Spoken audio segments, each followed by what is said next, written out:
it live? Is it working? Are you friends with Rabbi Kaplan? Yeah, I made her. See if I it's don't know on. how to work it. You don't, I'll show Well, you. she'll show me. Okay. You good? You have it on? Just give them it's going? Okay. How do you know? It's going. Yeah, I see it. That's going. Yeah, but that's not live. This is live. Yeah? Yeah. You see thumbs coming up? Yeah. All right. So what we're going to learn about tonight is really important. It's really important to be able to understand the story of Purim. Because the story of Purim, like every story, has to begin somewhere. But like every story, unless you know what precedes that story, you don't really appreciate or understand the story of Purim. So if you only read the Megillah, and we introduce the Megillah at a certain point in the reign of Achashverosh. Several years into his reign, suddenly he makes a big party. And we don't know why he's making a big party. We don't know why he waited this time. We don't know why it was important for him that the Jewish people should attend. We don't know why things went wrong in this party. And of course they went awfully wrong. Not for us in the long run, because Vashti was a monster, but it went awfully wrong for Achashverosh. If you don't know the story before the story, you don't really understand the story. Now, having said this, I want to point out one more thing.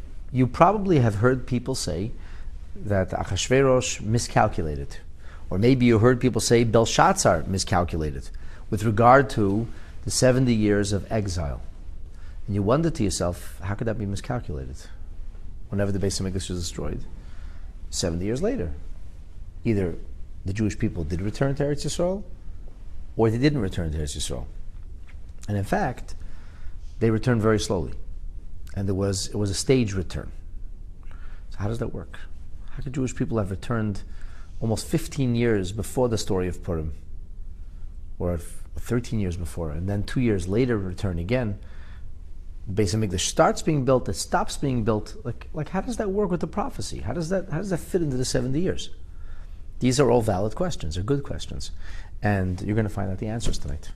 Because once you know this Gemara, then you have the matrix to understanding the story of Purim in its proper sweep of history. Now, the way the story of Purim has to be couched or framed, at least minimally, is the story of the destruction of the second Beis Hamikdash, the Jewish people going into exile, a mass assimilation to the point that they participated in this great big party that Achashverosh threw on Shabbat, using vessels and artifacts from the Beit HaMikdash, with Achashverosh prancing around in the clothing of the Kohen Gadol. And Jewish people participated. And that, in turn, not immediately, we're going to see, takes years. That, in turn, eventually leads to a decree against the Jewish people. Eventually, a full year later, they're saved from that decree. A year after that, the Megillah is formally canonized. And then, a year after that, the Jewish people begin their return to Eretz Yisrael. So there's a big picture over here. I mean, let's put it this way. The central character in the story of Purim, who's the central character? Mordechai, Esther. How about if I tell you the Jewish people? This is a story about the Jewish people. It's a story about Jewish peoplehood. It's a story about Jewish exile. It's a story about Jewish survival. It's a story about Jewish renewal. It's a story about Jewish triumph. It's a story about Jewish eternity. That's what it's a story about. Now, there are pivotal figures who lead the Jewish people in these critical moments. Mordechai is certainly a very important figure in the story of Purim. Esther Hamalka, his niece, and according to many opinions, his wife, a very important and key figure in the story of Purim. Obviously, you can't have a Purim story without a Haman, and there would never be a Purim story without Achashverosh. Of course, all that's true. But the story is really about the Jewish people.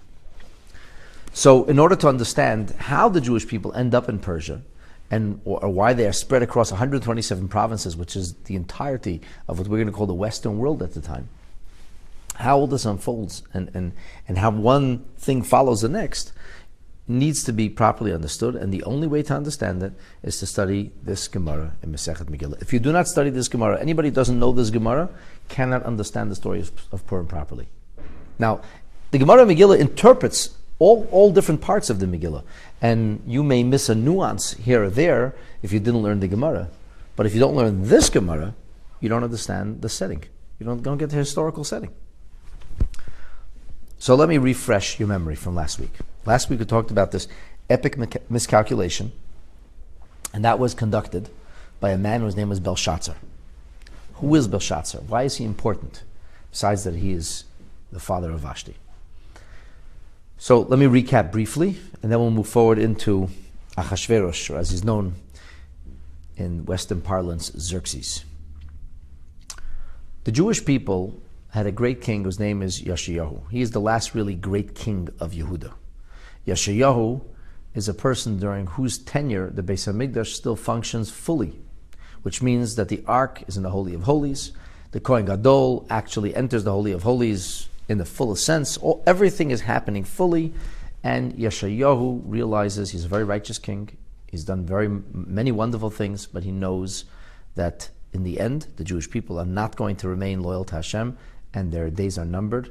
The situation is doomed, and therefore he begins to prepare for the end of the first Beis HaMikdash, in many ways for the end of mass revelation, the way it was experienced in the Beit HaMikdash.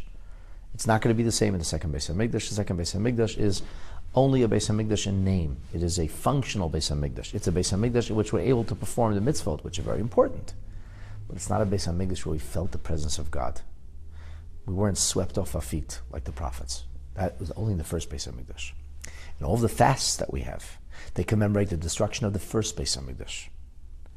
Because after the first Beis HaMikdash was destroyed, we entered into an exilic period in which we are no longer fully functioning, no longer capable of functioning with the same spiritual acuity, and we have, in truth, never really recovered. There were some bright moments along the way, but we never really recovered. Now, Yeshayahu puts all this into motion, and then Melech Yeshayahu dies. He dies 22 years before the destruction of the second Beis HaMikdash. At the time of Yeshayahu, the ruler of the world is a man whose name was an empire built by a man named Sancherib, and that empire was later ruled by his son whose name was Asarchadon. Asarchadon is master of the world, but the Jewish people are on their own. They're independent. They are not under the thumb of Sancherib. Sancherib had come to destroy Yehuda with the grandfather of Yeshayahu, whose name was Chizkiyahu, and miraculously the Jewish people are saved. Okay, Yeshayahu dies. When Yeshayahu dies, his son Yehoyakim becomes the king. Yehoyakim is a king. He's a king of Yehuda. He's a very faulted individual. He's very, very, very limited in his capacity, but nonetheless he's the king. Now, while this is going on in Yehuda, the Jewish people are living very sinful lives, and as a rule, not being loyal to Hashem and His Torah. There are winds of change in the world. Just about 3 years after Yeshayahu's passing and the beginning of Yehoyakim's reign, about 3 years into that, a young general named Nebuchadnezzar sweeps into Nineveh and destroys Asarchadon. The mighty Assyrian empire crumbles. It crumbles almost overnight.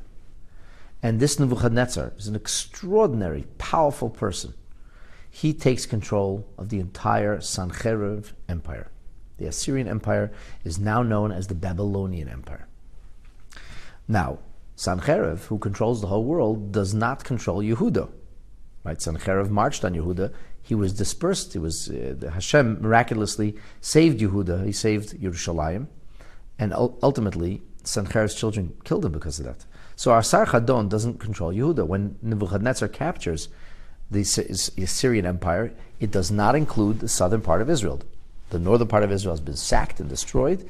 The southern part of Israel continues to flourish as a Jewish state, a Torah Jewish state. Nebuchadnezzar, 1 year after becoming king, after becoming emperor, self-made emperor of within the self-made new empire called the Babylonian Empire, sets his sights on Yerushalayim. Got to tame those rascals. Got to bring them in. We can't have these Jews being independent. So he marches on Yerushalayim. He captures Yerushalayim. He plunders treasures of the Beis Hamikdash, and he tells Yehoiakim, "You are basically going to become. You can play king if you want, but I'm the king. You'll be paying tribute to me. Don't mess around with me." Well, Yehoiakim behaves like a good Babylonian lackey for 3 years, and then he rebels against Nebuchadnezzar. Nebuchadnezzar is not happy. 3 years after that rebellion, Nebuchadnezzar marches back, in the 4th year of the rebellion, marches back to Yerushalayim. This time he slaughters Yehoiakim, and there's prophecies about the death of Yehoiakim that are fulfilled. And after he slaughters Yehoiakim, he installs his son, whose name is Yechoniah. He installs Yechoniah as the Melech, Yehoiachin or Yechoniah, as he's known. Now, Yechoniah or Yehoiachin is only king for a few months. And the advisors of Nebuchadnezzar say, "What were you smoking? Would you allow the guy who rebelled against you, you put his son as the king? It's not going to work." Nebuchadnezzar says, "You're right. I have to break the back of those Jews. I can't trust them." So he marches back on Yerushalayim. And this time he exiles the king, whose name is Yechoniah. We read about him in the Megillah. That's the sad part. Im Yechoniah, Melech Yehuda, Asher Hegla, right? It was Nebuchadnezzar sent into Galus. So Yechoniah is sent into Galus. Now, Nebuchadnezzar very, very deviously robs Yerushalayim of its wealth, but also of its spiritual wealth. He exiles the sages. He exiles the wise people. So the Jewish people, how are they going to hold it together? They're not, because they lost all of their spiritual leadership. He installs another son of Yeshayahu. This is Yehoiakim's brother, Tzidkiyahu. He installs Tzidkiyahu as a vassal king. And that lasts for a while, but it doesn't last forever. And 11 years later, he's had it. Nebuchadnezzar comes. Tzidkiyahu tries to escape in a very elaborate tunnel system that he built. He's caught. He's slaughtered. Everybody's killed. And the Beis Hamikdash is destroyed. Now, we had many events that took place I talked about, right? There's the rise of Nebuchadnezzar, Nebuchadnezzar's march against Yerushalayim, and his subduing of Yehoiakim, then his subsequent murder of Yehoiakim, and then his temporary Yechoniah being installed, Yechoniah being exiled. After Yechoniah being exiled, Tzidkiyahu being king. 11 years later, Tzidkiyahu being destroyed, and the Beis Hamikdash finished. Yerushalayim is razed, and Yehuda really is smashed at that point.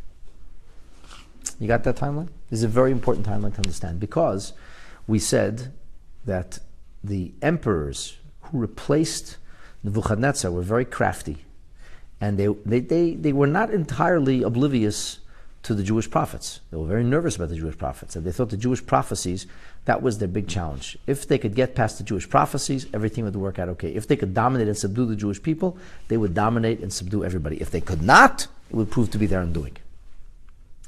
Now, Nebuchadnezzar reigns for 45 years. Nebuchadnezzar has a son whose name is Evil-Merodach. Evil-Merodach takes over. He's the king for 23 years. Evil-Merodach has a son whose name is Belshazzar. Belshazzar is a grandson, a direct grandson of Nebuchadnezzar. Obviously, he's installed as the emperor after his father, Uncle Evil, dies. Evil-Merodach is dead. Nebuchadnezzar obviously is dead. So the next king is Belshazzar. This is the Nebuchadnezzar line. Belshazzar has a daughter, a very beautiful daughter. Her name is Vashti. Belshazzar waits 2 years, and then he makes a calculation.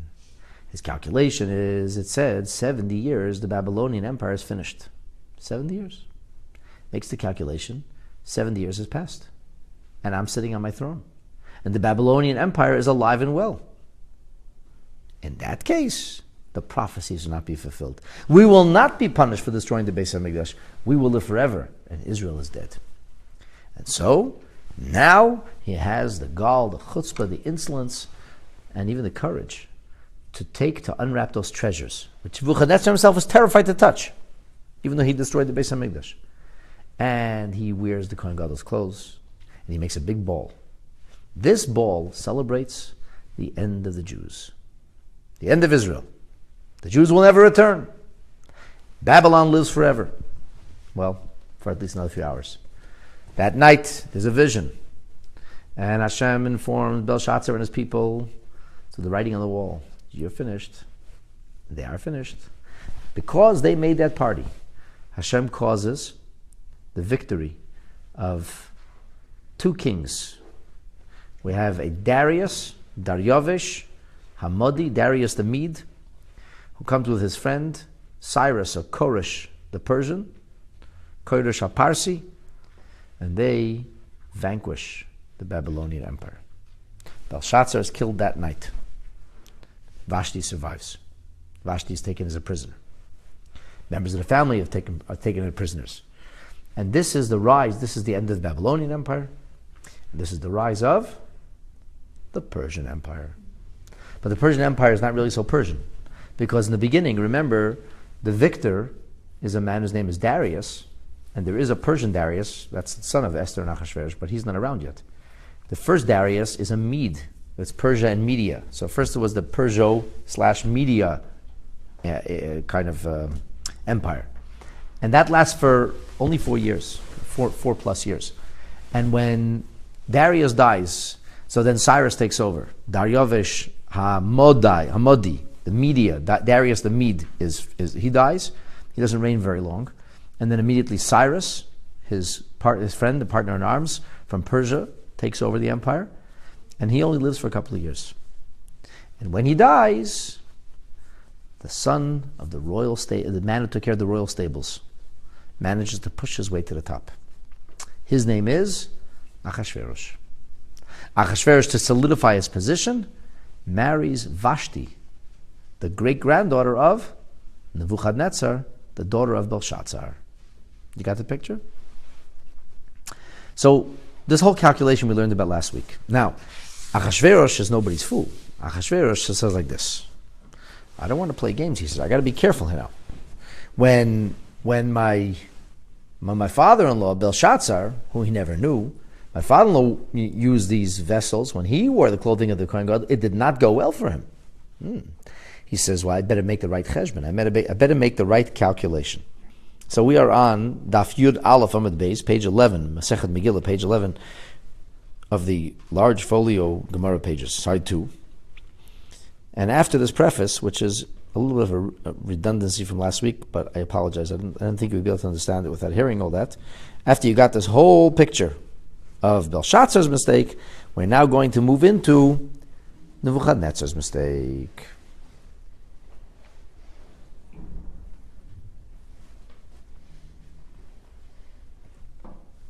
All right? The last thing we learned is Belshazzar was killed on that very night.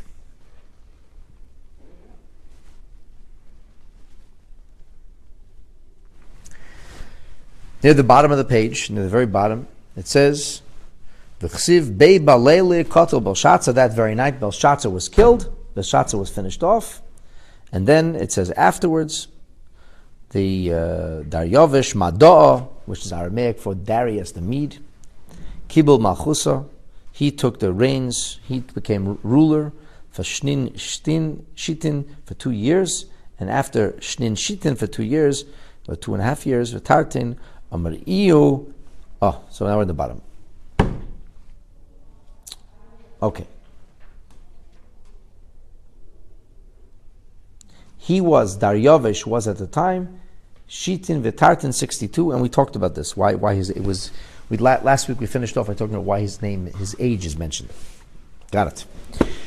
Okay, so now the Gemara, if you're looking inside the Gemara pages, it's where the lines start to get wide. Just above that, Omar Achashverosh said, Ihu Belshazzar Mito Toi, he made a big mistake. I'm not going to make those mistakes. Ano chashivno v'lei to'ino. I will make the right calculations, I will make the right calculations, and I will not make a mistake. Miksiv. Does the prophecy then say 70 years L'malchus Bavel? Does it then say 70 years for the Babylonian Empire? That the Babylonian Empire would only last for 70 years? It doesn't say that. It says LeBavel, my LeBavel legolus Bavel. Doesn't mean Bavel. It means to the exile, the Babylonian exile. Why would the Hebrew scriptures or prophecies speak of Babylon? Of what relevance is Babylon to the Jewish people? The only relevance or reason that the prophets of Israel would speak about Babylon and count by Babylon is because Babylon did something very bad to Israel. There's the prophets of Israel. What did Babylon do to Israel? Make them pay tribute? Okay, big deal. What did Babylon do to Israel? Well, what Babylon did is it brought about Galut. It exiled the people. So this is after Yehoiakim is killed, and after Yechonia is taken into Galus. And it says, all of the wise people, all the talented individuals, everybody who could have led was taken into Bavel. This was a major Galut. The Jewish people were stripped of their leadership. So he made a calculation of Galut Bavel. Galut Bavel means this is the Babylonian exile. So he says, I'm going to count 70 years from there.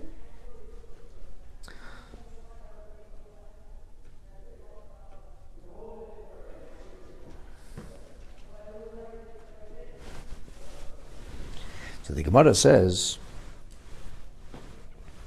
so let's look now, what here was missing before? Kama B'tziron. How many years are we missing of the 70 years of Galus? And the answer is, we're missing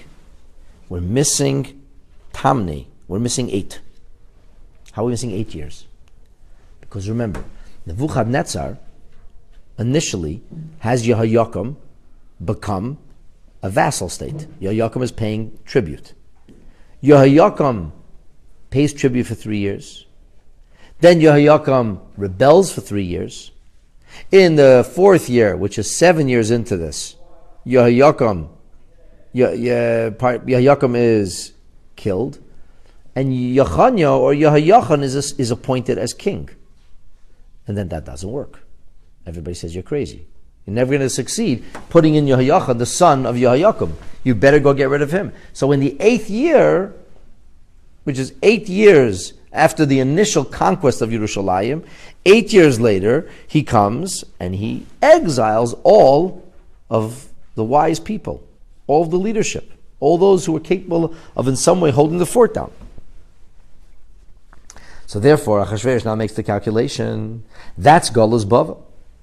Chashei va'ayel chilifayu.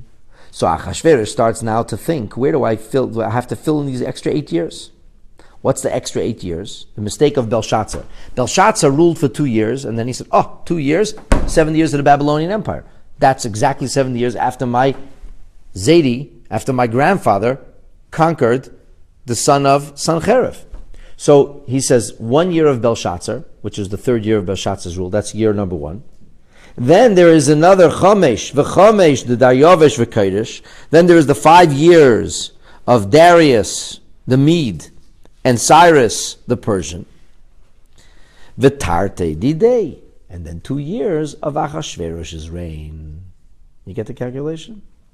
So he says, Belshazzar made a mistake. Belshazzar jumped the gun. He made the wrong calculation. He thought the world is Babylonia-centric, but really it's Israel-centric. At least the the Jewish prophets are. The prophets of Israel for sure were Jewish-centric. So they wouldn't talk about the beginning of Bavel, even though Bavel ultimately destroys the Beis HaMikdash.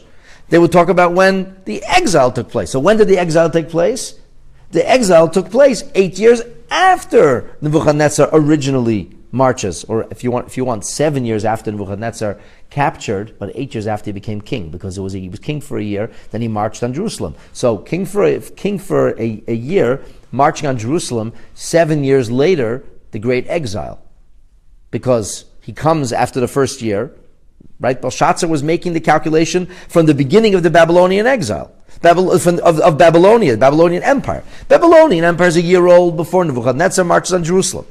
When Yehoiakim is appointed, is the king, but he is essentially under the thumb of Nebuchadnezzar, that goes on for 3 years, and then another 3 years. And then in the 4th year, which is 7 from when he first came to Jerusalem, that's when he exiles all of the Jewish people. He kills Yehoiakim and eventually exiles Yechoniah. So there are 8 years that are missing. And this is the calculation. Achashverosh says that's what he did wrong. That's where he went off. He counted from the beginning of the Babylonian Empire. I need now to make up 8 years. So he said, okay, perfect. 1 year of Belshazzar, that was the first year. After the 1 year of Belshazzar, then comes 5 years of Darius and Cyrus, who conquered Belshazzar. So 1 year and 5 years gives you 6.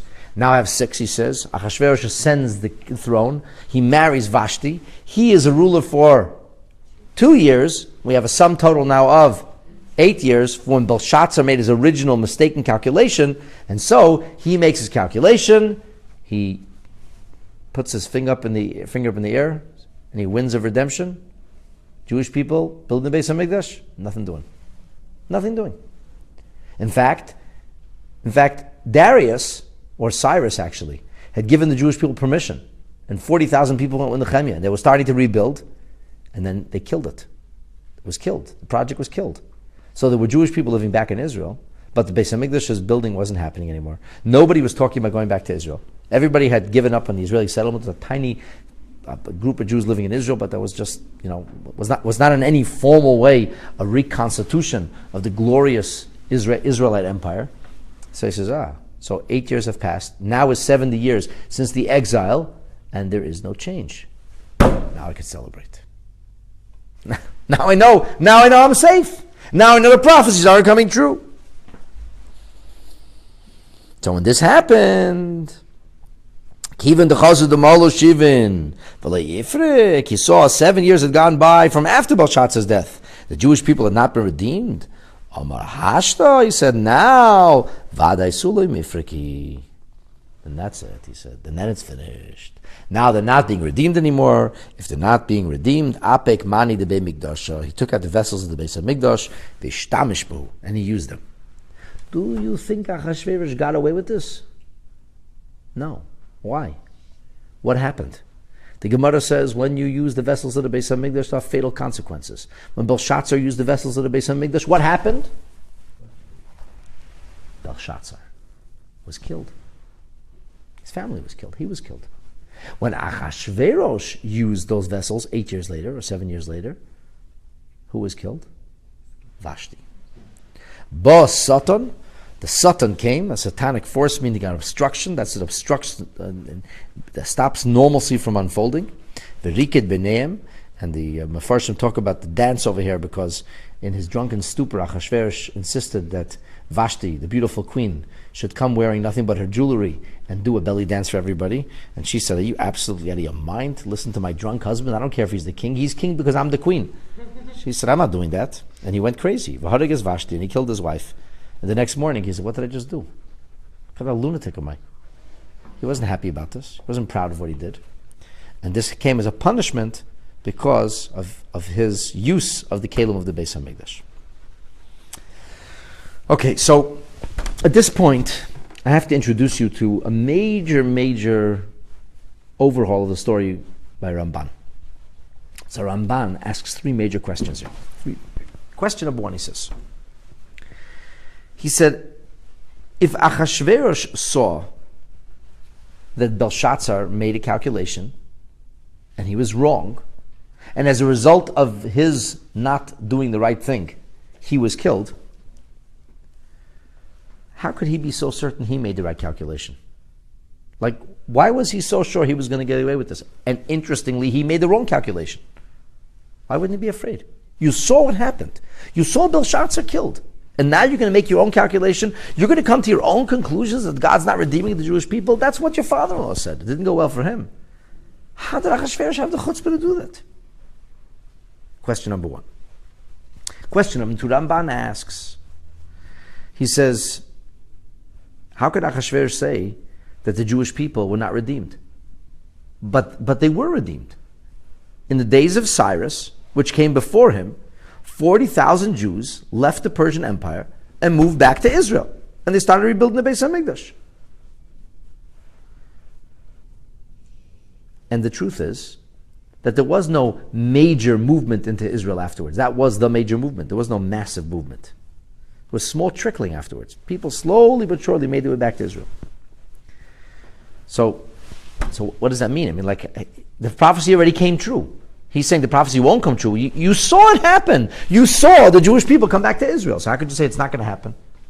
Belshazzar didn't see it happen. He said it's not going to happen. You, Achashverosh, actually saw it happen. Number 3, he asks, when Cyrus allowed the Jewish people to go back to build the Beis HaMikdash, as the story goes, he gave them the vessels to take back to the Beis HaMikdash. So which vessels did Achashverosh have? Cyrus already gave it. Those are the 3 major questions of the Ramban. So the Ramban says the following. He says, the truth is that Achashverosh, he did believe in the prophecies. And he was very, very concerned about this. And he said, Belshazzar made a huge mistake. He didn't take the prophecy seriously. What were the prophecies? Nobody knows. The prophecy only works, when you look back. You go back to the future. When looking forward, you never know how the prophecy is going to unfold. Achashverosh made the calculation. He said, aha. So the prophecy has come true, but that's not much of a prophecy. He said, if that's the prophecy, we have nothing to worry about. 40,000 Jews going back to Jerusalem and trying to rebuild the Beis HaMikdash, that is not going to be the end of our empire. So he felt very comfortable at this point. He said, I don't disbelieve. He didn't believe in the glorious, glowing descriptions of the prophecy. He said, the prophecy indeed has happened. And it stopped already. Some people returned and it stopped. He says, no, I'm safe. That's it. It's like they're waiting for the shoe to drop. And he said, that's the shoe? It's a slipper. That's nothing. It's not going to damage that's not going to in any way get in our way.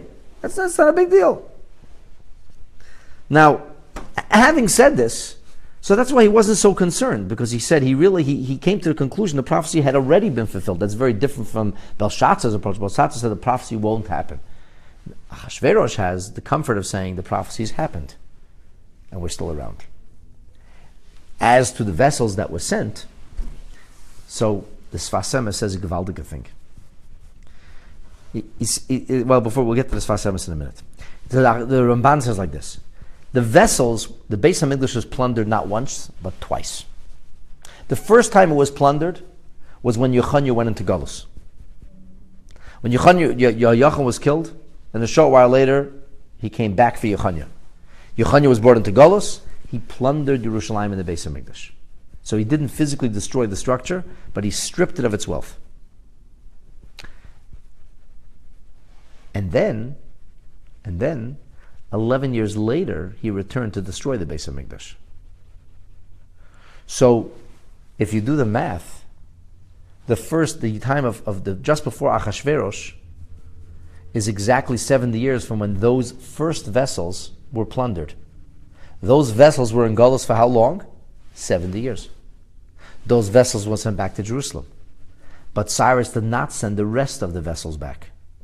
And because he didn't send the rest of the vessels back, Achashverosh thought to himself, they're not going back. He didn't realize that some of the vessels would remain, all the vessels would remain in Galut for 70 years. Some from when they were plundered, some from when the Beis HaMikdash was destroyed. So this is how the Ramban explains the Gemara. Now the Sfas Emes asks, he says, this is not fair. Belshazzar, he messed around with the prophecies, and he gets killed. Achashverosh messes around with the prophecies, and his wife gets killed. That's not fair. Belshazzar was no less evil, or no more evil, than Achashverosh. They both did the same sin. So the Sfas Emes says, well, it's not so simple. Belshazzar denied the prophecy outright. He said, the Jewish people are dead, they will never rise again. Jews in Israel, history, never happening.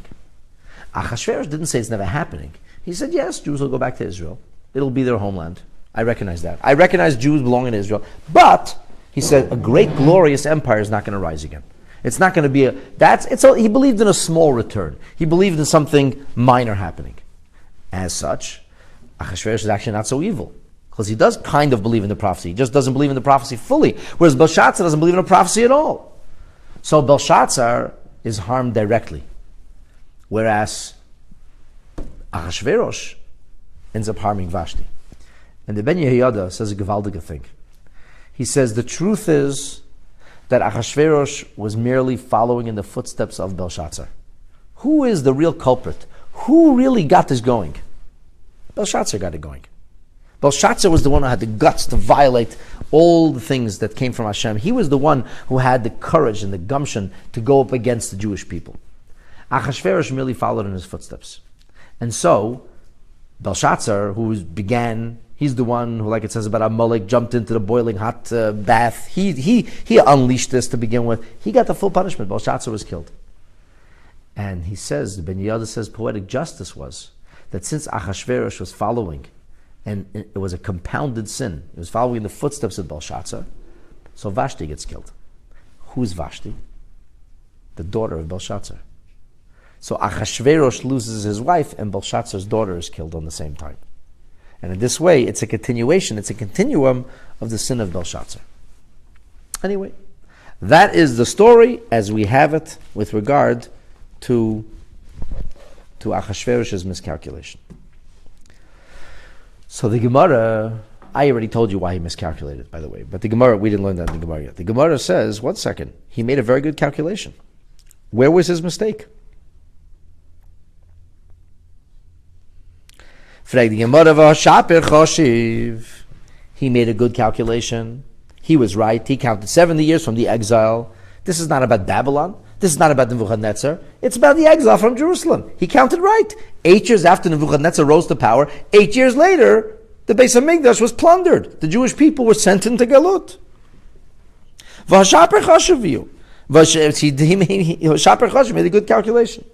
So the Gemara says, Ihu nami mita'atoi. He also made a mistake. What was his mistake? The he should have counted Yerushalayim. From the destruction of Yerushalayim, that's the Golus of Tzidkiyahu. He counted from the Golus of Yechoniah. That's why we mentioned the Golus of Yechoniah in the beginning of the Megillah. That's very important, not only to mention that Mordechai was exiled from Jerusalem, sent into Babylon with the Golus of Yechoniah. That's the whole premise of the story. The premise of the story was that Achashverosh was counting from Golus Yechoniah, not Golus Tzidkiyahu. Golus Yechoniah is 11 years earlier, 12 years earlier. Because when Yechoniah went into Golus, it was 8 years after Nebuchadnezzar's rise. And ultimately, he'll only come back years later, 11 years later, then to destroy the Beis HaMikdash. That's Golus Tzidkiyahu. So Achashverosh was actually 11 years early. That was the problem. So the Gemara says, if so, let's take a look in Rashi. Rashi says, Mercheves Yerushalayim, Mechurves Yerushalayim, for the destruction of Yerushalayim. He says, Golus Tzidkiyahu. This refers to the Galut, to the exile of Tzidkiyahu. Shenisrafa ha'ir, that the city itself was razed, burnt to the ground. Ubehed Yaksiv, it says openly, it says clearly that they should have been counting from the destruction of Yerushalayim, not the exile of its wise people. Dichsiv, it is written in the book of Daniel, Lemalois lechorvos l'Yerushalayim shivim shana, when it will be fulfilled 70 years from the destruction of Yerushalayim. So the destruction of Yerushalayim does not happen until later. So the Gemara says, so in the end, soif kama betziran. So how many years off was he? And the Gemara answers, Achashverosh was definitely off. How many years off was he? Chadesar. Chadesar, or as others render it, Chadsari. Chadsari is 11 years. He's 11 years off because Ihu, He himself, Achashverosh, Kama Malach, how many years did he rule in total? Says the Gemara, Ar Beisar. The whole reign of Xerxes, of Achashverosh, was 14 years, from beginning to the end. He died in the 14th year. Now, the story of Purim begins in the 3rd year of his reign. 2 years after his reign. In the 3rd year, he makes a big party. That's 70 years from the Golus of Yechoniah, or Yehoiachin. Now, Ba'ar Beisar Didei Iboyle Lemivnei Beis Hamikdash. 14 years after the end of Achashverosh, the Beis Hamikdash should have been rebuilt then. So the Gemara says, Allah Maksiv, why does it say Be'adin, Betelas, Avidas, Beis Alahad Yerushalayim? That then there was still, the Beis Hamikdash was still not functioning in Yerushalayim, and we say that there was another, waited to the 2nd year of Darius, the Persian, Darius HaParsi, and only then did the Beis Hamikdash start to get rebuilt again, which is 2 years after the death of Achashverosh, because Darius replaces him. So 2 years after the death of Achashverosh means that it's 16 years after. Achashverosh's whole reign is 14 years, and this was 2 years into his reign. So if it's 2 years into his reign, 11 years later is the end of Achashverosh. If it's the end of Achashverosh's reign, they should have been building the Beis Hamikdash at the end of Achashverosh's reign. Why did it last another 2 years? It seems to be 13 years. There's 2 years missing. So Rava answers, your calculation is wrong. See, here's the problem, he says. Whenever we talk about things historically, we're saying, Darius and Cyrus, 5 years. Well, it wasn't really 5 years. It was 4 years and a bit. And then we talked about Nebuchadnezzar being 45 years. And Nebuchadnezzar then followed by Evil-Merodach for 23 years. There wasn't it wasn't square. It wasn't that he died exactly 45 years into his reign. And then there was exactly 23 years. There's overlapping. The Gemara says it doesn't work out like that. Amar Rava, Shanim Mikutois have, that the years are piecemeal. A few months here and a few months there. So you have to put all the months together. If you add up all the little months of all the little years, that's when you'll have the full 70 years, which work out to be the 2nd year of the reign of Darius. Tanya Namihachi, the Gemara says, indeed we learn so. Indeed we learn so. That it was in these exactly years, that there was some years was overlapping, as the Rashi says, the B'shnei Nebuchadnezzar ve'avil meroidach nivla shana. We've turned the page, we're now on page 12. That it was in the time of Nebuchadnezzar and in the time of Evil Merodach that there is an overlap from one into the other. And so we learned indeed, ve'oid shana acheres lebavel. There was still another year left over for the reign of Bavel, until Bavel was going to be totally done in by the Medes and the Persians. And during that period of time, Va'omad Darius, who was from Media, came, V'hishlim elashanazu. He, so to speak, finished off this year, because it's supposed to be 7 years of Babylon. So the beginning of Darius's reign is considered to be an extension of the Babylonian reign. And what does Darius do afterwards? What happens is the Jewish people start to return to the Holy Land of Eretz Yisrael. So in other words, like this. The Gemara initially thought that Nebuchadnezzar reigned for 45 years. Full 45 years. Evil-Merodach reigned for 23 full years. Belshazzar reigned for 3 full years. And therefore, in that case, you end up with a full 70 years from the conquest of Yehoiakim until the death of Belshazzar. However, the Bryce is explaining to us that it wasn't exactly so. There was actually a year, more or less a year missing. After these 3 different stories, 3 different calculations, there was a year missing. And that year was filled in with Darius the Mede. And it was in that year that works out, going backwards, at Nebuchadnezzar, at Evil-Merodach, and Belshazzar, that everybody died 1 year overlapping into the other, so that the 70th year finishes after Bavel is already gone. But that's the 70th year from the rise of the Babylonian Empire against the Jewish people. You got it? So let's recap to make sure everybody understands over here. The problem was, the question was, where do you start calculating from? Where do you calculate from? Do you calculate from when Babylon subdued or conquered Yerushalayim? Because effectively they did that right away. Second year of his reign. Do you count from then? That was Belshazzar's mistake. But Achashverosh understood that's not the case. He said you have to wait to the Golus. He said the exile will be 70 years. When Yehoiakim was put under the thumb and now paying tribute, but Israel was still independent. And then they still rebelled for 3 years. So it's okay. See, he made a calculation from the time that Yechonia was taken into Golus, and along with him, Acheresh v'Amazger, all of the wise people, Mordechai goes then. That's really Galut Bavel begins then. So in that case, 2 years into his reign, he's completed now the 8 years that are missing. He thinks he can use the vessels of the Beis HaMikdash. In fact, what's really happening here is that he is mistaken as well.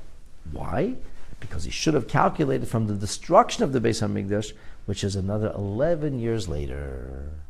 Now, if you make the calculation of 11 years, so you take Achashverosh's 2 years, and then his third year he made the party, add 11 years to that, how many years do you have?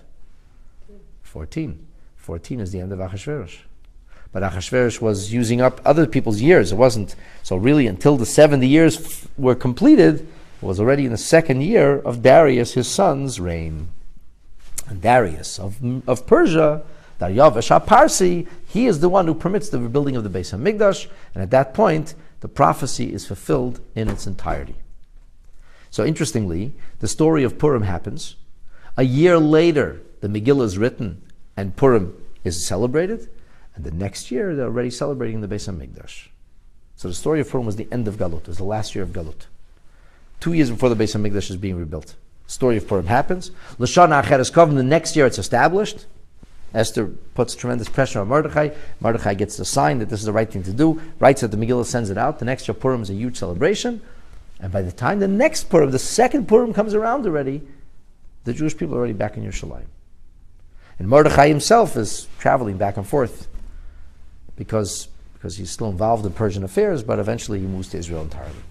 So Mordechai was Mishnah L'Melech Achashverosh, but Achashverosh lives only 2 years after the Purim story. And then Achashverosh is gone. And then we have Darius.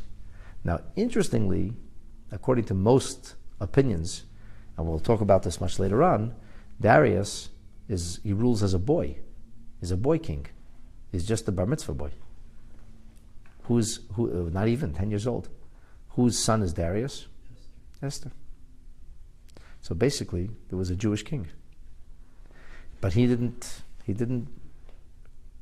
recognize his Jewishness. He didn't claim his Jewishness. He was king of Persia. He considered himself a Persian king, the son of Achashverosh. But it turned out that a assimilated Jewish king was the one who allowed the Jews to rebuild the Beis HaMikdash. The tragedy is, how did Esther not influence her son? It's hard to understand how that happened. Esther had to be married for the next few years to Achashverosh, and then living in the shadow of her son who became the king, who never recognized and appreciated his Jewishness. At least not in a meaningful way that we're aware of. Now the Gemara tells us you should know, now it's crystal clear to us. Now we understand exactly what the calculation, how it went wrong, what didn't go right. Now it's very clear to us, very obvious. You should know it was not so obvious. And the language of the scripture itself is not so clear. And because of this, the Gemara tells us you should know, Amar Rava said, Av Daniel ta. Daniel himself, the prophet Daniel, he also made a mistake by Chushbana. Because it's written, B'shana achas l'molchay ani Daniel b'noisi b'sfarim. It's the first year of his rulership, and I, Daniel, I'm looking in the writings of Yirmiyahu, and I'm starting to understand, trying to figure this out. Where's the 70 years? And the Gemara says b'noisi, since it says that I was looking deeply into it. So looking deeply into it means b'chlal d'Torah. That means it wasn't so simple. You don't have to look into things deeply if you know them. Things that are obvious you have to look into. The fact that he had to take time to investigate is a symbol, tells us, it signs to us that Daniel himself did not have clarity. The Gemara shows you now how the verses that speak about these 70 years actually seem superficially to contradict each other. So the Gemara says, Mikol Mokim, any way that you kind of slice it or dice it, any way you want to look at it, there seems to be Kashu Kraya Haidad. There seem to be verses that serve to contradict themselves. Ksiva, on one hand, it says, we say that there was Milois LeBavel, when there will be 70 years full for Bavel. Hashem says in his prophecies, Efked Eschem, I'll remember you, and I'm going to establish for all good things and bring you home to a good place. So from that pasuk, which is in Yirmiyahu, chapter 29, verse 10, it seems very clearly that where do we count from? We count from Bavel. That's what it says. So we count, when we get to Bavel, count 70 years of Bavel. Or at least from when Nebuchadnezzar first captured Yehuda and first enslaved Yehoiakim, or made him pay tribute.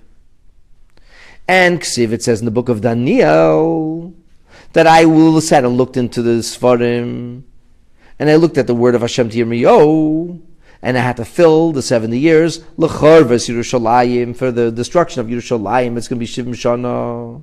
So we see from this, that from the Psukim in Yirmiyahu itself, it's not so clear. You wouldn't know easily that it's talking about the destruction of Yerushalayim. It easily could have been understood as 70 years from the rise of Bavel over Jerusalem. And that happens very early on with Yehoiakim, much earlier. Omar Rava says that the truth is, the calculation goes from the time that the Beis HaMikdash was destroyed. And that's why the Beis HaMikdash was not destroyed until 70 years passed from its destruction. Like it says in the Mishnah, that the Jewish people violated 70 Shmitot, and therefore the land had to be a wasteland for 70 years, the Beis HaMikdash had to be destroyed for 70 years. But the Pekida Ba'alma, for Hashem remembering, for indeed 70 years after Nebuchadnezzar captured Yerushalayim, what happened 70 years later? 70 years later, Nehemiah returned to Eretz Yisrael with 40,000 Jews. They started to rebuild the Beis HaMikdash. In other words, the calculation isn't entirely wrong. Belshazzar's calculation is not entirely wrong. Belshazzar's mistake was he calculated from the beginning of Nebuchadnezzar's reign. That's a mistake. He was a year too soon. There was a calculation from the time when Yehoiachin, who was the king of Yehuda, was captured, or that the city of Yerushalayim was captured, and now they had to pay tribute. So from the time that the city had to pay tribute, the time that they were formerly under the thumb of Nebuchadnezzar, the Babylonian Empire, 70 years later, what happens?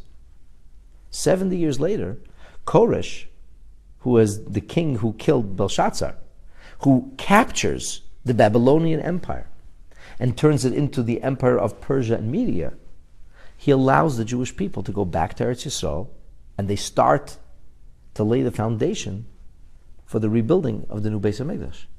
So we see that 70 years after the first Galut, Hashem already remembered them. This is what it says. Koi Omar Kodesh Melech Paras. This is what Kodesh, Cyrus, the king of Paras, said. Kol Mamlechei Sa'aretz Nasan Li Hashem Elikei Hashemayim. God of the heavens has given me all of the lands under the heaven. He has appointed me to rebuild his home in Jerusalem. So Koresh, or Cyrus, the Persian, he had a sense of destiny about him. 70 years after Yehoiachin, or Yerushalayim, was captured, 70 years later he said, God has sent me to rebuild his house. Now it happens to be this is 11 years before the Beis HaMikdash, significantly more than much more than 11 years. We're talking about 18 years before the Beis HaMikdash is going to be rebuilt.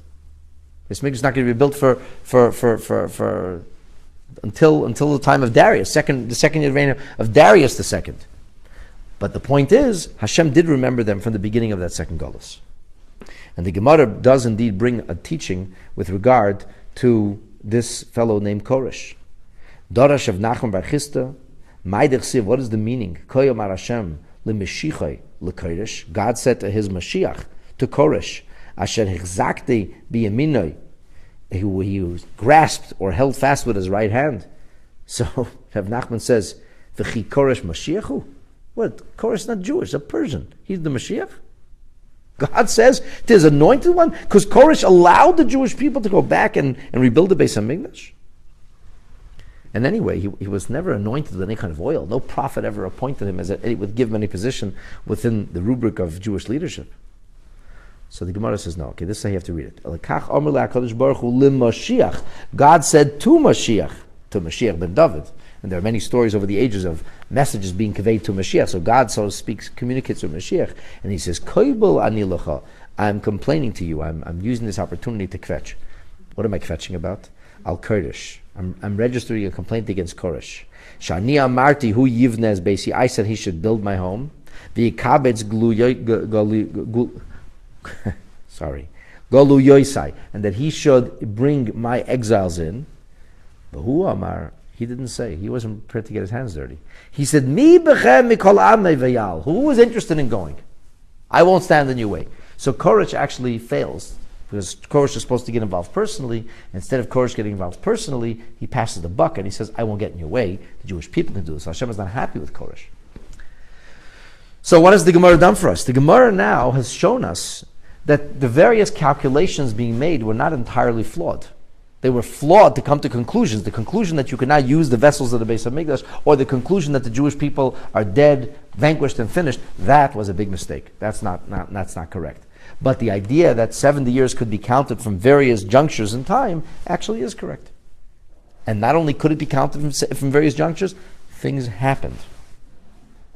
70 years after Yehoiachin was formally captured, Yerushalayim was captured, 70 years later, the new emperor is no longer the Babylonian empire. Now it's the Persian Media empire. Koresh, Cyrus says, go ahead, build a Beis Hamikdash. But he doesn't. Jewish people don't come home. The Beis Hamikdash never ends up getting built because Shomronim, or the secular Jews of the day, send a message that you're going to rebel against you, and the whole project ends up grinding to a halt, and then Achashverosh takes over and it's finished. So in the end, the 70 years are fulfilled not once, but at least twice. There's the 70 years of the first Galus, and then there's the 70 years in the end of the Beis Hamikdash being destroyed. But the fact that these people made miscalculations was not based entirely on foolishness. They had backing, but they still weren't right. At the end of the day, it was an epic miscalculation.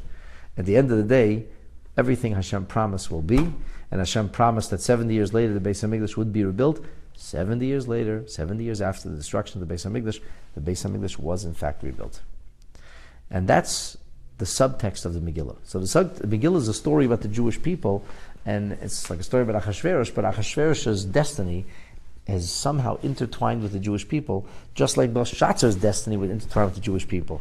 So the forces, the mighty emperors, or the dominant forces of the world, always somehow were obsessing over the Jewish people. And nothing changed over history. The mightiest empires, the strongest governments, were endlessly persecuting the Jewish people. And if you look carefully at history, you'll see that every single kingdom or country or republic that rose to greatness had an enormous Jewish population as part of it. They were buoyed by the Jewish population, and when they started to persecute the Jewish people, they collapsed. And a few examples, of course, are the Spanish. The Spanish was like the golden age of Spain. Right? Before the Spanish Inquisition, Spain was the dominant country in all of Europe. What's Spain today? They never recovered. The Romans, the mighty Romans, captured, destroyed Israel. What's left of them afterwards? All of these mighty nations that rose up against us inflicted great harm and suffering, but in the end, collapsed and disappeared. And it would be a wise thing for all those who are concerned about their future to learn the lesson of history. That ultimately, if they will be good to the Jewish people, if they will be good to Am Yisrael, Hashem will be good to them. And if they will go against Am Yisrael, and if they try to harm Am Yisrael, no matter how they twist or interpret the prophecies, ultimately, if they go against Am Yisrael, they will in the end collapse and disappear. And speaking of prophecies that will come true, we end with a prayer that Mashiach will finally come, And the Mashiach ben David, who's mentioned here in the Gemara, that Hashem complained to Mashiach ben David about Koresh not getting fully involved, that HaKadosh Baruch Hu should finally send us Mashiach ben David, and that the third Beis HaMikdash should be rebuilt. It's long overdue. B'mheira b'yameinu amen.